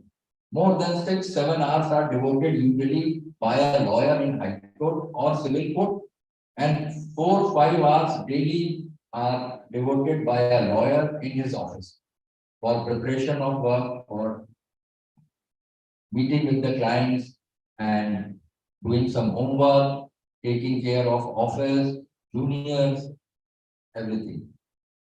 So unless you are physically fit, your attitude or aptitude would be of no meaning. So always take care of your physical fitness. Sometimes how we treat mobile spondylitis, how we are standing, how we are neglecting our health. Since you people are young, so it would not affect you immediately, but after 35-40, you will realize the importance of health. पहला सुख निरोगी काया, फिर दूजा सुख घर में माया, फिर तीजा सुख सुशील नारी और चौथा सुख पुत्र आज्ञाकारी। तो पहला सुख निरोगी काया है, first thing physical health. So you have to be very physically fit and agile. Sometimes your stress and tension, because law is a very tough profession. So comes mental fitness. Physical and mental, they are interconnected. Now, if you are not mentally agile, you are appearing before a court of law, and suddenly a question is asked which is not prepared by you, but you have to be very mentally agile to reply that. Then you can meander this arguments to different sides, you try to convince the court, you try to persuade the court, or you try to seek adjournment to prepare a case more extensively. Unless you are mentally fit, you are in the zone. In cricket language, it is called वो zone में खेल रहा था. तो zone में खेल रहा था मतलब you are in that special spiritual zone, spiritual thought process where your mental faculties are perfectly on. So you have to be very mentally fit. For that, you have to read a lot. You have to read different autobiographies of lawyers, judges, different great people, so that you can learn a lot from them. You can raise your level of expression because expression counts. I remember I always quote this when I was a very young lawyer of hardly 1 month standing in the bar. And I was told by my senior to take adjournment in a particular case that was an arbitration regarding old arbitration act, because that judge was not that way favorable to that type of litigation. And my senior was out of station, he said, better you take adjournment. I didn't know how to take adjournments. I thought कि जाएंगे सीधे बोलेंगे कि साहब time चाहिए दे देंगे. But he caught me. Well, no, I will hear. What is the case? I have read something, but 1 month standing in the bar does not make you any comfortable. So I thought, बताया जैसा पढ़ा हुआ. He said, "What's your name?" So I told my name. Well, Mr. Pathak, this case, this is a dead horse. Okay, he flew the price. Therefore, I was asking my lord to wait for my senior. He will come and try to inject some life into it.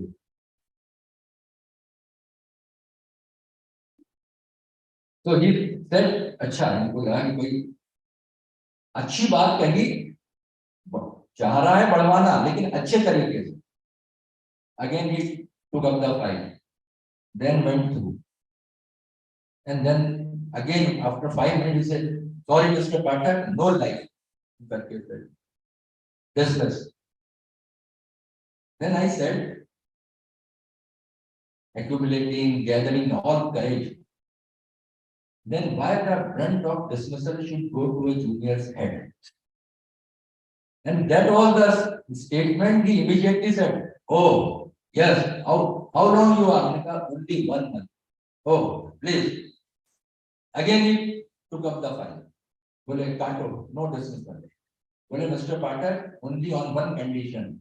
Tomorrow morning, 10:30, I will hear you and I will not hear your senior. If you can persuade me, then I will, otherwise, no case. Okay, I said. Evening, I prepared the case. My senior also taught me, given guidance. Next day, I argued the matter, and the case which was likely to be dismissed, same judge allowed the petition and remanded the matter. What is different? Difference is your mental and physical fitness. I am giving this example how the mental agility, mental alertness, how your observation can make things happen. Because lawyers and judges, they are human beings. They can be persuaded, provided in a proper manner. For that, you have to be very physically fit and mentally alert. Otherwise, if you are not physically fit, you will crawl, you will yawning, you will taking something absurd things in the courtroom, and that may irritate a judge. So you have to be physically fit, mentally fit. Third, emotional fitness. Law is a collective endeavor. if you intend to become a lawyer or a judge, always think that it's a collective, it's not a one-man show. You have to be in group, in synergy with your peers in some group, because that way you help each other. That way you discuss with each other. They may be competitors in courtrooms, but they are comrades in corridors. Always remember. At times you argue against your friend in a very sometimes violent manner, but it is in a very aggressive manner. And after you are coming out of the courtroom, you people are friends. So that emotional stability you have to maintain. And another thing, in profession, moments of glory are not so high as at times moments of failure. Like cases are listed, 10 cases are listed in a courtroom. You may win 5 cases. 3 cases may get adjourned and 2 cases you may lose. So you may be having negative impact of 2 cases. But think of 5 cases, because at times it happens that Mr. Shah would more expressly tell you in a different class how at times good cases are being defeated, good cases are being frustrated. And sometimes you are thinking that this case you will win, and suddenly something different happens. Other sides make something different arguments. Judge has different perception and you are lost. So that moment of glory at times or moment of failure outweighs the moment of glory. So you have to be very ambivalent. You have to be very emotionally stable for that. Take example from another aspect, another field, that is cricket. Sachin Tendulkar had 100 centuries in his career. I think 51 in one-day cricket and 49 in test matches. Total 100 centuries. 100 centuries means 100 minutes of glory. Because for one first run to 99, few applauses are there. But when he completes 100th run, then whole stadium is giving him a standing ovation for 1 minute or at best 2 minutes. For this glory of 2 minutes, he worked hard for 99 runs. And in his entire career of, I think, more than 23-24 years, he had 200 minutes of glory. 100 century, 100 minutes, so 100 minutes, or 2 minutes per century, so 200 minutes. Means 3.5 hours of glory. For that, he worked hard 25 years. When Sachin is the epitome of success, brilliance, talent, then he is having 200 minutes of glory. So at times we are common men. So we may have more moments of failure in life at times. Everybody cannot come first in the class. There has to be one candidate or at best 2 candidates sharing the podium. Another would be on second, third, some maybe out of 10, beyond 10. So to counter the moments of failure, you have to be emotionally as well as spiritually stable. You must learn, as Mr. Yawar Ali ji has very rightly pointed out, 3 types of luck. You must remember that you are connected with a grand design, a very big universal design, which guides you, which at times takes you further. I always feel that some of my good judgments which I feel very comfortable while writing those judgments. They were some guided by some divine blessing. I may have that intellectual capacity, but I may not have. But those judgments were guided by divine blessing.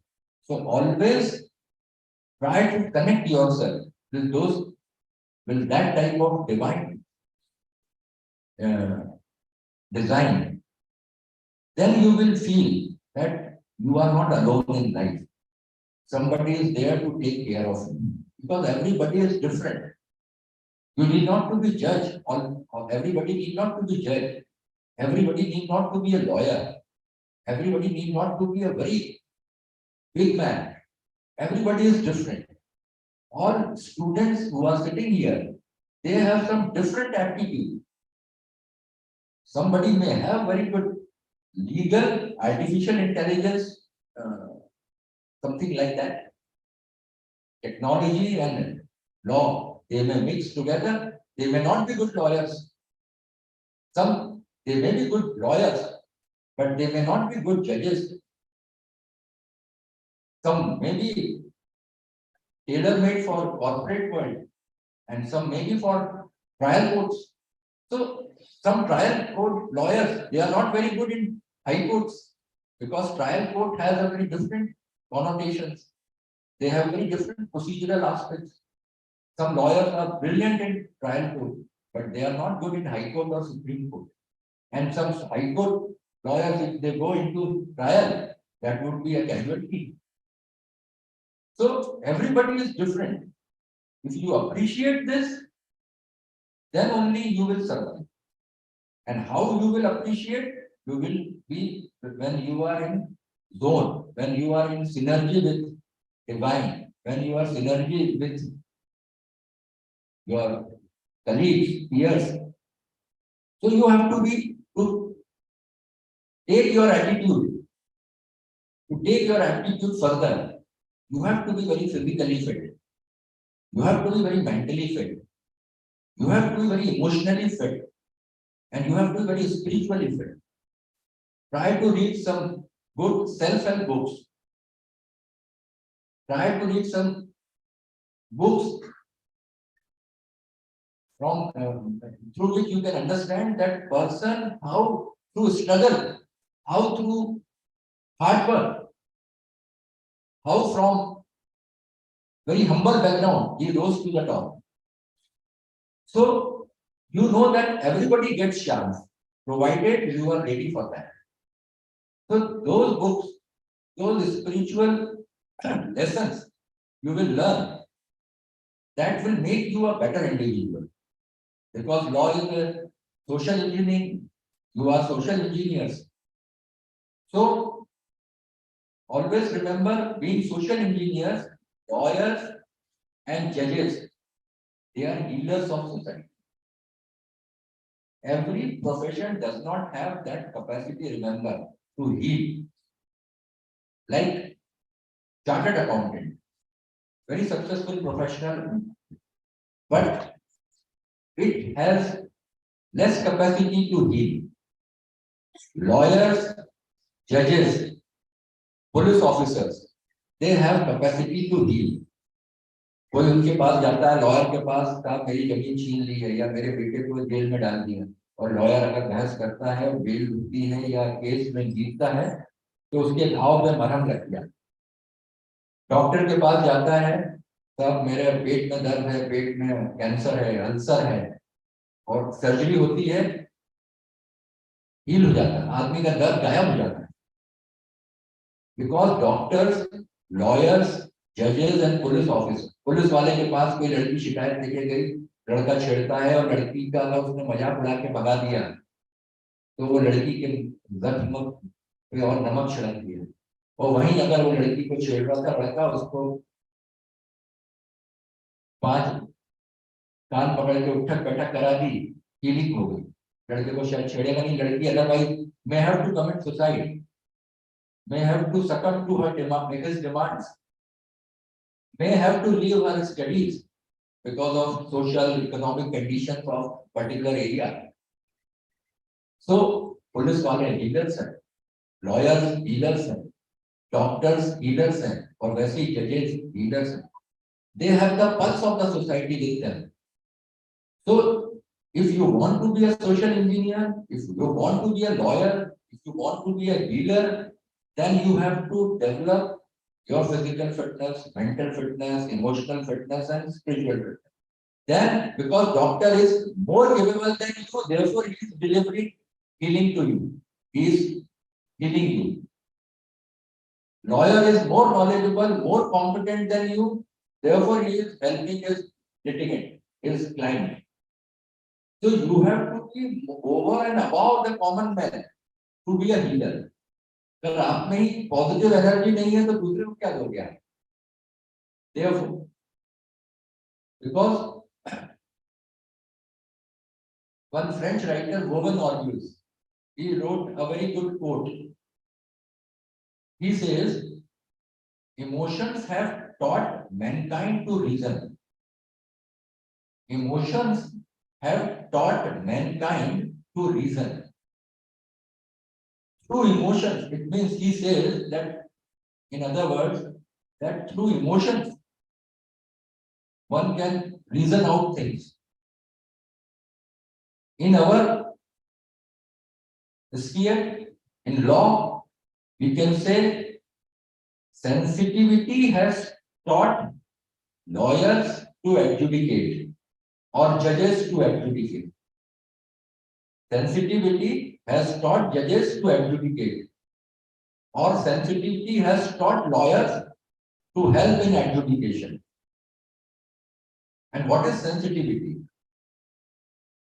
I have explained in my some of judgments, which I feel one of the definition of sensitivity is that for us lawyers and judges, every file, F-I-L-E, this is the spelling of file.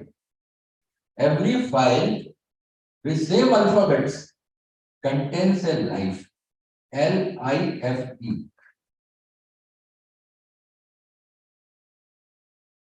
So always remember that if you are becoming a lawyer or a judge, the file in front of you is carrying a life. Doctor के पास जो file है वो एक life है, वैसे ही एक lawyer के पास जो फाइल है वो लाइफ है, एक जज के पास जो फाइल है वो लाइफ है, और एक पुलिस वाले के पास भी जो FIR आई है या इन्वेस्टिगेशन हो रहा है वो फाइल चार्जशीट जो है वो एक लाइफ है. So always remember that every file with same alphabets contains a life. When you will have this attitude, accumulated, collected, practiced through your fitness, through your reading, through your traveling, then you will develop that sensitivity. When you will come across different sections of society, then you will come across what poverty is, what crime is, what aspirations of a common man is, then you will be a better social engineer. One last but not the least aspect, as one of the speakers have referred this fact that while referring some definition of a scholar that lawyers have they are trustees of society. They are not professionals, they are trustees of society. There is a theory of trusteeship by Gandhi. He says that all resources of the society, we are not the owner of the society. We are trustee of the society. There is a difference between ownership and trusteeship. In ownership, we are absolute owner of the property. We can do whatever we want. But once we are trustee of the society, then certain limitations are there. We are here to use that property for a particular purpose for which that property is earmarked. So we are trustee of the property.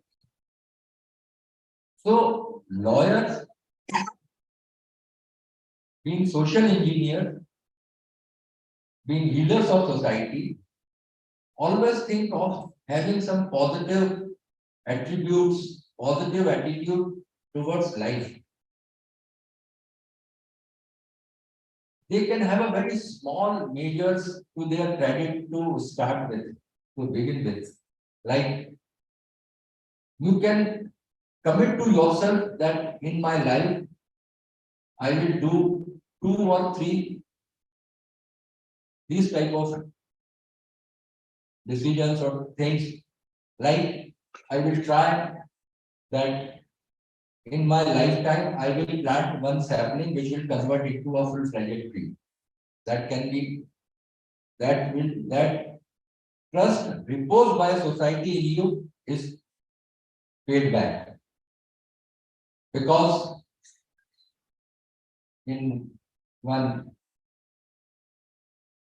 when I attending a funeral in a Shamshan, I wrote a very good quote. There, I think it was in Rambagh at Indore, Rambagh Shamshan Ghat, where it is written that please plant trees, not only for environment, but because of the fact that with your death, you take away one tree, either in Chita or Kafan or whatever it is. One tree is gone. So at least plant that tree which you are going to take with your death. That was the thought I thought very. So you can plant one sapling in life to start with. You can give some good book, self-help book, some good autobiography, some book, moral story, something like that. One book to some person, your friends. You must be knowing the secret book on positive thinking. You must have read Unposted Letter. That is a very good book. You can learn a lot of things. You can learn many lives, many masters, Dr. Brian Wells. You can give one book and you can help at least one person in life to ameliorate so that he can step up in next level. If you are capable, if you are good, something, having some good resources or reasonable resources, at least think that if in life I am capable, then I will give help to one person to ameliorate or better accepting in life, or to give him some boost in his life so that he can sustain, he can rise in his economic, social status and would be more better citizen. You can help him because if you help one adult person, he may have 4-5 persons dependent on him. So you are raising the level of 4-5 persons in life. If 10,000 people of Gwalior takes this oath, then they may raise the level of 50,000 people.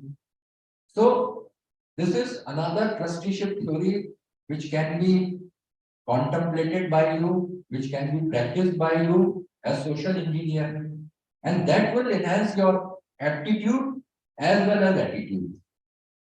Because as I said, they are having symbiotic relationship. Aptitude for law and attitude for learning. So more you hear, more you read, more you interact, more you will learn, more you will sharpen your attitude. So these are the things which I wanted to share. I hope next time you will be more vigilant when you will travel, when you will interact, and when you will read. It's already, I think, exceeded my time limit. I am again thankful to the Shah family, Mr. F.A. Shah, and Prestige Institute to get an occasion to interact with the young members of society, young members of profession, and all budding lawyers and judges. I think that your seminar must have been a very smooth affair, very intellectually driven sessions, and you must have learned something new out of this. And I convey my best wishes to you that ameliorate in life, rise yourself in life, be successful in life, and be a good human being in life. So that Prestige Institute and Bar would always have a sense of pride when you people are around. Thank you. Jai Hind.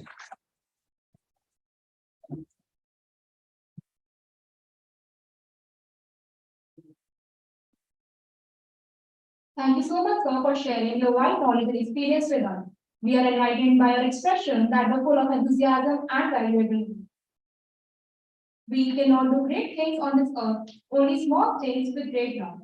To keep the memories of this event alive in the heart of our guests, I would now request Professor Dr. Nishant Joshi, sir, Director, Prestige Institute of Management and Research, Kwagya, to present a memento to our chief guest, Honorable Justice Shri Anand Pathak, sir, as a token of affection.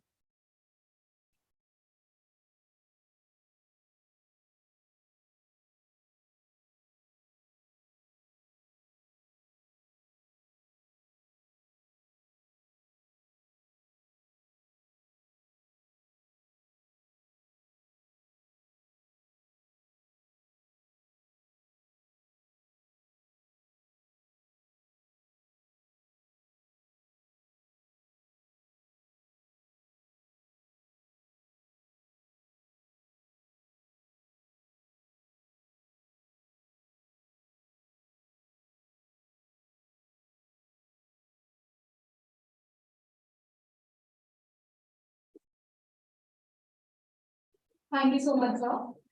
Now I request Dr. Halim Awasthi, sir, Head of the Department of Law, to present the memento on behalf of Prestige Institute of Management and Research, Kwagya, as a symbol of gratitude to our key speaker, Shri Prem Singh Bhadauria, sir.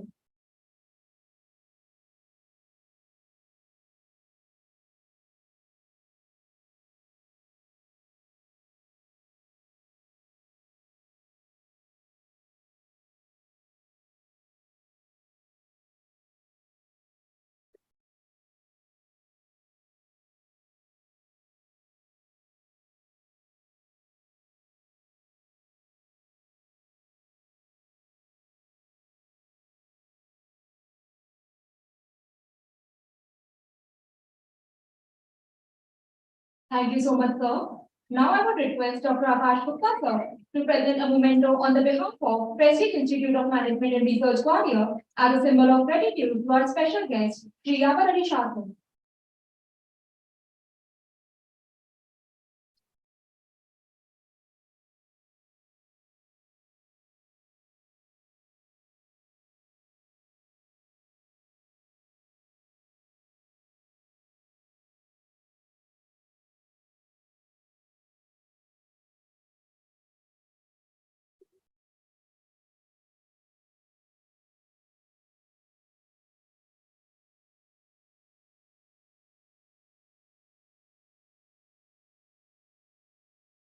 Thank you so much, sir. If the only prayer you said in your whole life was thank you, that would suffice. With this line, I would now request Shri F. Shah, sir, Advocate MP High Court, to propose a vote of thanks.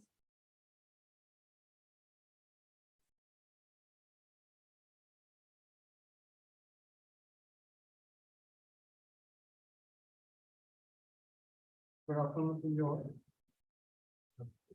Honorable Justice Anand Pathak, Chief Justice of the seminar. The Prem Singh Bhadauria, Chairman of the State Bar Council. My elder brother, and he is a fatherly figure for all of us. Director of the Institute, Dr. Nishant Joshi, and of course, HOD Dr. Halim Awasthi. And teaching staff, support staff of the district, and their students. I have been assigned the most difficult job to give thanks. So it's almost like being justice to the nation. So this is an off day for the students. There are no classes today. And it's your magnetic attraction, these students are part of it. And I'm thankful for the prestige for giving such a good opportunity. My Lord has been introduced to you, but I would say no words for me to give thanks. But I'll say some different words for him.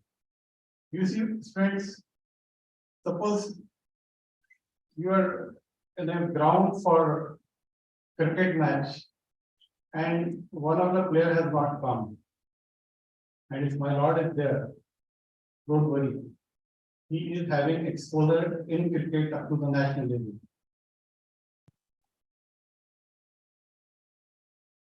When the cricket lovers are gone, it's time for the football players.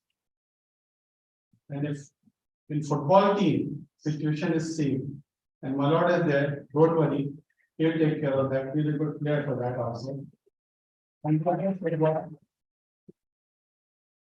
suppose you are flying to some other city and your pilot says, I have a fight with my wife, I cannot come. So if my Lord is your co-passenger, don't worry, he is holding a license for that also.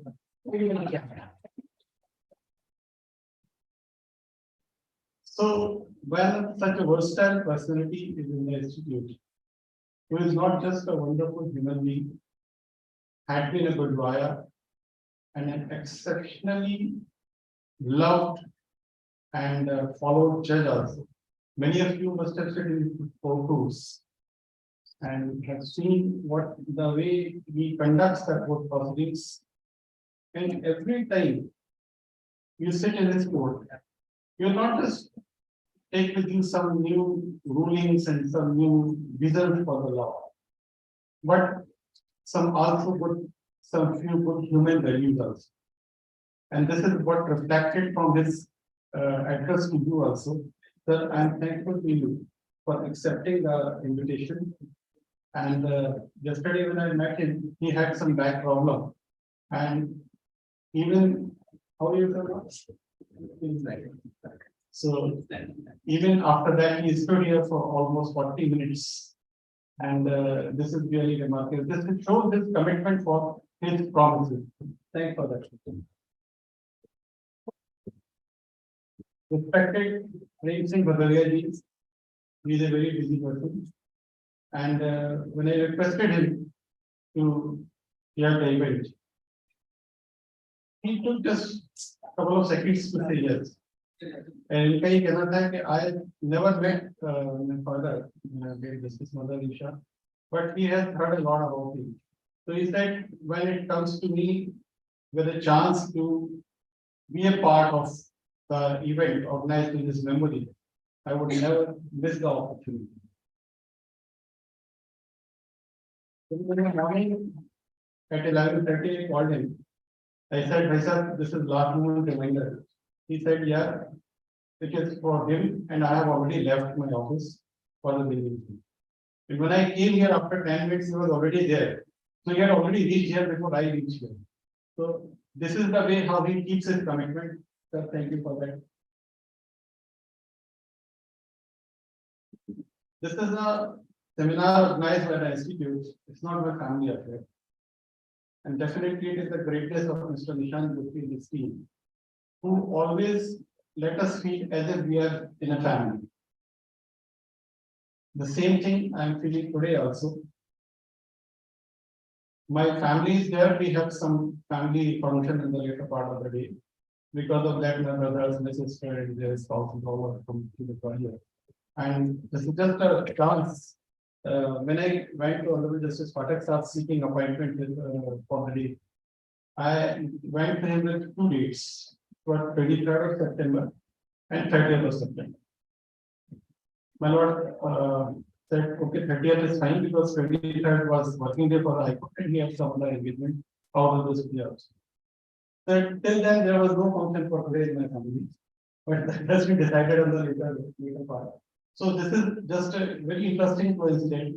And for choosing 30th September also, I'm thankful to you. So because of this, because of the collection of dates that my family got the chance to be part of this memorial. So I'm thankful to Nishant ji and his team. I have made so many calls to Avasti sir and Akash Gupta regarding hosting of the event. But every time they pick my call and also replied with a smile. So thanks for your friendly attitude and the commitment towards the institute and regard to the memories of my father. And definitely, I put the word. When my brother was speaking, had he continued for another couple of minutes, I think we all would have started crying. Because being the elder in the family, only he had that chance to see what my father had done in life, because I was in teens when my father died, my younger brother was in teens. My brother, Dr. Prasad, he was also very engaged, entered into MBBS on that time. So he was the only person who saw all that. And sir, one thing he didn't show it. When he died, he was the only person with him. He was in the hospital. So those are the moments which we cannot even think of forgetting. Time is countless moments. Time goes on, goes on. We cannot stop the movement of time. But the events of life are always done in our heart. We may have lost our father more than 3 decades back, but it gives me feeling as it happened just a couple of minutes back. All those moments are recorded when our life was beginning. So I will not say thanks in a materialistic way, but I would say thanks to the Almighty for blessing the family with such a wonderful elder brother, who is like a father for us and who has really taken good care of the family. And above all, to the Almighty for blessing us with our mother, who is still there to bless us. And with all this, I thank you all and I invite you all for the high. Thanks a lot.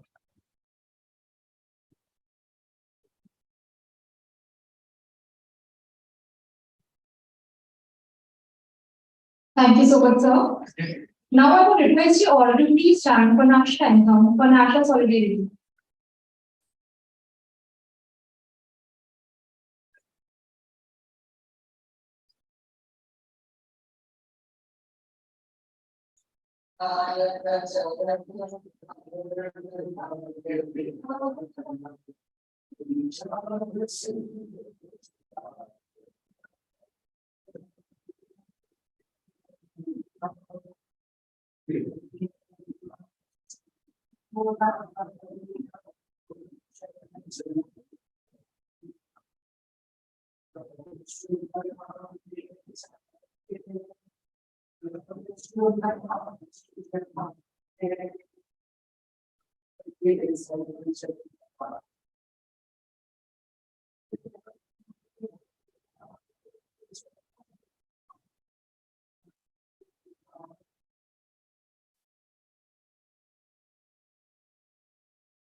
Bharat Mata Ki Jai.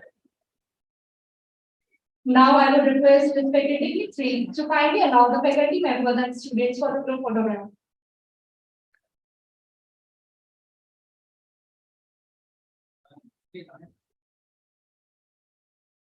I would like to invite faculty members and first 3 lines of students to kindly accompany us on the stage.